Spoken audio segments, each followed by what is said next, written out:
ये खबर KR मंगलम university द्वारा प्रस्तुत की गई है।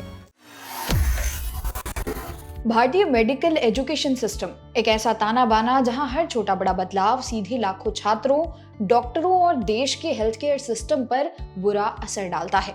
पिछले कुछ हफ्तों में मेडिकल के गलियारों में एक खबर बहुत तेजी से तैर रही है। खबर है मेडिकल कॉलेज में विभागाध्यक्ष यानी कि हेड ऑफ डिपार्टमेंट की कुर्सी को लेकर। चर्चा है कि नेशनल मेडिकल कमीशन यानी एनएमसी एक ऐसा नियम लाने का मन बना रहा है जिसके बाद मेडिकल कॉलेजों में कोई भी प्रोफेसर परमानेंट एचओडी नहीं रह पाएगा। हर 3 साल में यह कुर्सी बदलेगी और विभाग के दूसरे सीनियर्स डॉक्टर्स को रोटेशन के आधार पर यह जिम्मेदारी दी जाएगी। अब इस खबर के बाहर आते ही मेडिकल जगत 2 धड़ों में बट गया है। लेकिन इस पूरी कहानी का सबसे दिलचस्प और गंभीर पहलू क्या है? इसका हमारे देश के मेडिकल स्टूडेंट्स, खासकर नीट की तैयारी करने वाले भविष्य के डॉक्टरों और एनएमसी के बड़े विजन से क्या कनेक्शन है? अगले कुछ मिनट में हम इसी एचओडी रोटेशन पॉलिसी की पूरी इनसाइड स्टोरी को समझने की कोशिश करेंगे। सबसे पहले मौजूदा स्थिति को समझते हैं। फिलहाल देश के ज्यादातर सरकारी और प्राइवेट मेडिकल कॉलेजों में जो सबसे सीनियर प्रोफेसर होते हैं वो सालों साल तक एचओडी की कुर्सी पर बनी रहते हैं। कई बार तो यह कार्यकाल 10 से 15 साल या उनके रिटायरमेंट तक चलता है। एनएमसी का जो नया प्रस्ताव सामने आया है उसके पीछे की सोच यह है कि अगर 3 साल में एचओडी बदला जाएगा तो विभाग में मोनोपोली यानी किसी एक व्यक्ति का एकाधिकार खत्म होगा।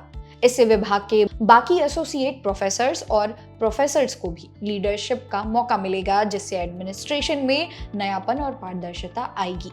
लेकिन जैसे ही यह प्रस्ताव पब्लिक डोमेन में आया, इस पर आपत्तियां और सुझावों की बाढ़ सी आ गई। देश के कई सीनियर डॉक्टरों और एसोसिएशन का मानना है कि एचओडी का पद सिर्फ एक प्रशासनिक कुर्सी नहीं है। एक एचओडी के विजन पर पूरा विभाग, रिसर्च प्रोजेक्ट्स और पीजी स्टूडेंट की गाइडेंस टिकी होती है। अगर हर 3 साल में लीडरशिप बदलेगी तो लंबे समय तक चलने वाले रिसर्च प्रोजेक्ट्स और अकादमिक नीतियां प्रभावित हो सकती हैं। अब सवाल उठता है कि इस पूरी बहस का देश के सबसे बड़े मेडिकल एंट्रेंस एग्जाम नीट और मेडिकल की पढ़ाई करने वाले छात्रों से क्या लेना देना है? दोस्तों, कनेक्शन बहुत गहरा है। आज जब एक छात्र दिन रात करके नीट यूजी या नीट पीजी की तैयारी कर रहा है तो उसका सपना सिर्फ एक कॉलेज में सीट पाना नहीं होता, बल्कि एक बेहतरीन डॉक्टर बनना होता है। और एक बेहतरीन डॉक्टर बनने के लिए कॉलेज का इंफ्रास्ट्रक्चर जितना जरूरी है उससे कई गुना ज्यादा जरूरी है वहां की फैकल्टी और वहां का गाइडेंस जो छात्रों को दिया जाता है। मेडिकल कॉलेजों में अक्सर यह देखा गया है कि विभागों के अंदरूनी तालमेल का सीधा असर छात्रों की पढ़ाई और उनके क्लिनिकल असेसमेंट पर पड़ता है। एनएमसी पिछले कुछ सालों में मेडिकल एजुकेशन को ग्लोबल स्टैंडर्ड पर ले जाने की कोशिश कर रहा है, चाहे वो नेक्स्ट एग्जाम का कॉन्सेप्ट हो या फिर फैकल्टी की डिजिटल अटेंडेंस का नियम। एनएमसी का मानना है कि जब तक मेडिकल कॉलेजों का इंटरनल मैनेजमेंट मॉडर्न और डायनामिक नहीं होगा तब तक हम वर्ल्ड क्लास डॉक्टर्स तैयार कर ही नहीं पाएंगे। एचओडी रोटेशन पॉलिसी को भी इसी बड़े विजन का हिस्सा माना जा रहा है। अगर विभागों में रोटेशन लागू होता है तो युवाओं को आगे आने का मौका मिलेगा जो नई टेक्नोलॉजी और मॉडर्न टीचिंग मेथड्स को अपनाने में ज्यादा सहज होंगे। इसका सीधा सा फायदा मेडिकल स्टूडेंट्स को मिलेगा जिन्हें नए जमाने की रिसर्च और गाइडेंस मिल सकेगी। लेकिन दूसरी तरफ डर इस बात का भी है कि कहीं इस रोटेशन की वजह से विभागों के अंदर इंटरनल पॉलिटिक्स ना बढ़ जाए। अगर डॉक्टर्स में कुर्सी को लेकर खींचातान शुरू हुई तो उसका सबसे बड़ा नुकसान थिएटर्स और लैब्स में सीख रहे छात्रों को ही उठाना पड़ेगा।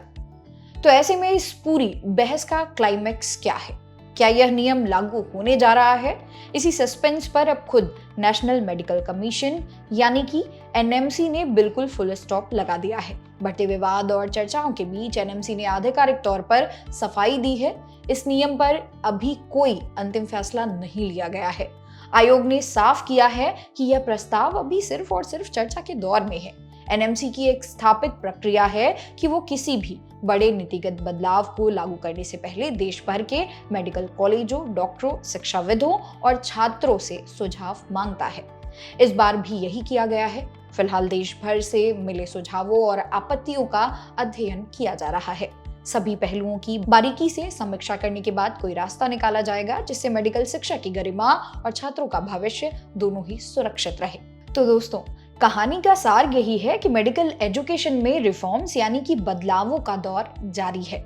एनएमसी जहां एक तरफ सिस्टम को ज्यादा पारदर्शी और आधुनिक बनाने में जुटा है, वहीं मेडिकल कम्युनिटी इसके व्यवहारिक पहलुओं को लेकर अपनी चिंताएं जता रही है।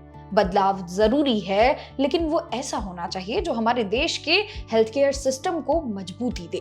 चाहे आप नीट की तैयारी कर रहे एक छात्र हो या इस सिस्टम का हिस्सा कोई डॉक्टर, यह समझना बेहद जरूरी है कि हर नियम के पीछे का अंतिम लक्ष्य देश को बेहतर डॉक्टर्स देना ही है।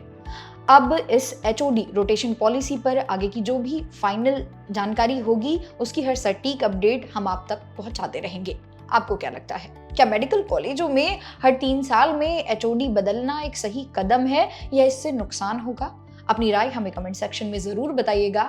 आज की इस इनसाइड स्पेशल स्टोरी में बस इतना ही। वीडियो को लाइक और शेयर जरूर करिएगा और ऐसी गहरी और विश्लेषणात्मक खबरों के लिए जुड़े रहिए हमारे साथ। अपना ख्याल रखिए, पढ़ते रहिए और आगे बढ़ते रहिए।